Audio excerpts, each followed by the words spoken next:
Okay, so there's a definite new buzz in the gaming world right now. Oh, yeah. Mafia, the old country, just launched August 8th for PC and the new consoles. Right, the prequel. That's the one taking us way back to early 1900s Sicily. Yeah, the origins. Exactly, and, well, it's already causing quite a stir online, as you'd expect. I bet these big franchise returns always do. Absolutely.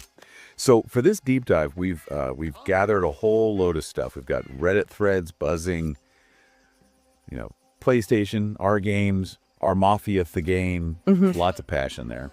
Usual suspects. And then the big reviews too. DualShockers, Game Informer, GameSpot, Polygon. A real mix. Okay, so quite a bit to sift through. What's the plan? Well, our mission today is really to unpack all these different takes. The good, the bad, the sometimes conflicting views on Mafia, the old country. Makes sense. Figure out what it actually delivers versus the hype. Exactly. Where does it nail it? Where does it maybe miss the mark? And maybe what does the reaction tell us about, what gamers expect nowadays?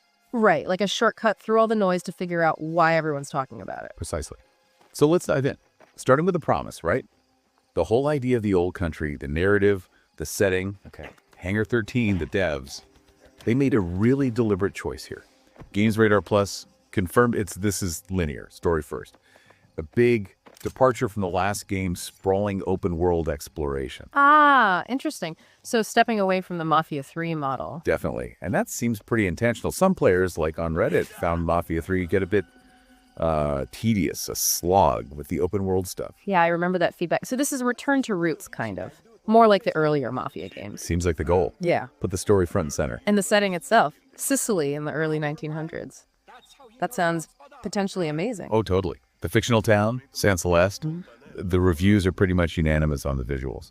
Breathtaking, beautifully rendered. GameSpot raved about it. What specifically did they like? The authentic feel, architecture, clothes, the old cars, the weapons. Yeah. Really captures the period. Sounds immersive. GameSpot even mentioned these deliberate slow walk sections in some missions. Slow walk, why? To let you soak it all in, apparently, through these really intricately crafted sets. Environmental storytelling, basically. Okay, I get that. Let the world breathe a bit. Yeah. So, who are we playing as? Right. The protagonist is Enzo Favara. He starts as a miner boy, gets kind of forced into working for the Teresi family. Ah, the classic unwilling participant. Kind of. DualShockers called the story masterfully written, a tale of love, deceit, and madness. They liked its emotional sentiment and how grounded it felt. Grounded despite the Mafia I stuff. think so. The relationships sound key. DualShockers highlighted Enzo's dynamic with two other characters. Yeah. Luca, who's like a mentor, Okay. and Cesar, who's described as the devil on your shoulder, that classic conflict. That internal struggle. What about the love part? Yeah, the Enzo and Isabella love affair. Apparently it's a big deal. DualShockers made a pretty bold comparison. They said their first meeting was like Michael Corleone getting thunderstruck by the sight of seeing Apollonia in The Godfather. Wow. Okay. That's high praise. Setting a high bar there. Definitely. But what's really interesting, I think, is how the story weaves in the actual history of Sicily. Oh, beyond just the setting. Yeah. Polygon pointed out it's as much about Enzo fighting, like labor issues, the stuff real exploited Italians faced back then, as it is about a gang war. So like the sulfur mines, that kind of thing. Exactly. Right. GameSpot and Polygon mentioned the mines, the weak government, real historical context. Polygon said the game doesn't let you forget why everyone ended up in this mess of bloodshed to begin with. That adds weight. Makes it more than just, shootouts and car chases. It gives the why. Right. It anchors the whole thing. Okay, so that's the world, the story. Sounds pretty compelling on paper, but what about actually playing it? The core experience, The gameplay, yeah. where the rubber meets the road. Let's start with the good stuff. The gunplay seems to be a highlight. DualShocker said it's exceptionally amped up and refined. More intense than previous Mafias. Apparently so. Yeah. More intense than any of the previous entries, was the quote. They even compared it, surprisingly, to games like Spec Ops, The Line, and Max Payne for intensity. Whoa, okay, that's interesting. Those are known for pretty visceral combat. Yeah. And they like the variety in the firefights, too. Sometimes tight corridors, other times big open areas.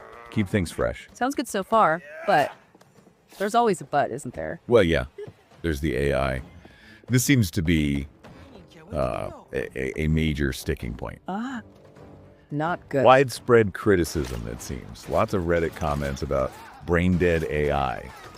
Things like enemies just not noticing you in stealth, even when you're right there. Seriously, that old chestnut. Or being really slow to react when shooting starts, just basic stuff failing. Oof, that can really pull you out of the experience. And it's not just players. GameSpot and Game Informer flagged it too. They mentioned dated instant fail stealth segments with bad checkpointing. Instant fail stealth. Ugh. As one Redditor apparently asked, how is this still a thing in 2025? It's a fair question. It really is. Yep. So the core shooting might be better, but the stuff around it, the AI, the stealth, sounds shaky. Any other big gameplay mechanics? There are these new knife duels, Yeah. specifically for boss fights. Knife duels instead of shootouts? Seems like it for key antagonists. And opinions are split. DualShockers thought they were unexpectedly well done, especially with phase transitions during the fights. Phase transitions, like the boss changes tactics. Yeah, or maybe the environment shifts. Something to keep you on your toes, make it feel dynamic. Okay, that could be cool. But you said opinions were split. Right. Game Informer called them predictable and tedious.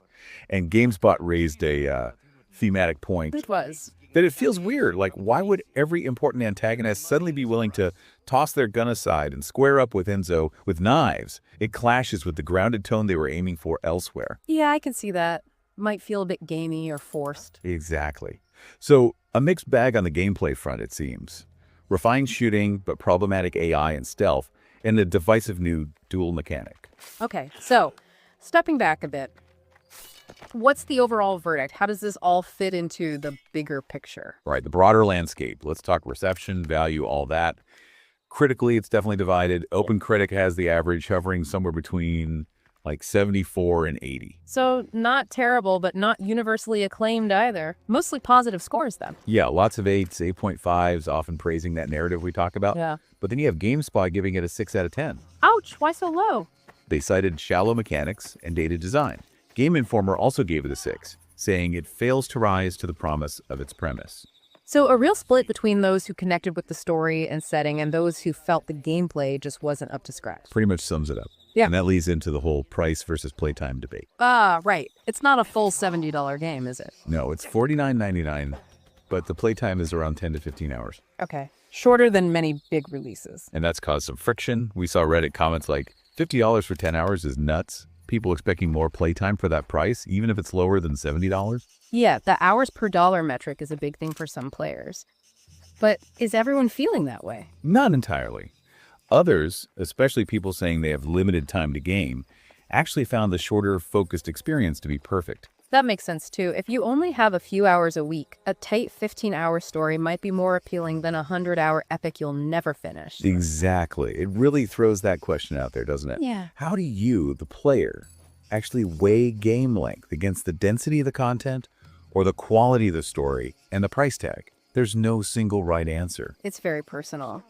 Which leads to another interesting point I saw mentioned. This idea of good is the new bad. Ah, yeah. Game Informer called the game simply fine, inoffensively so.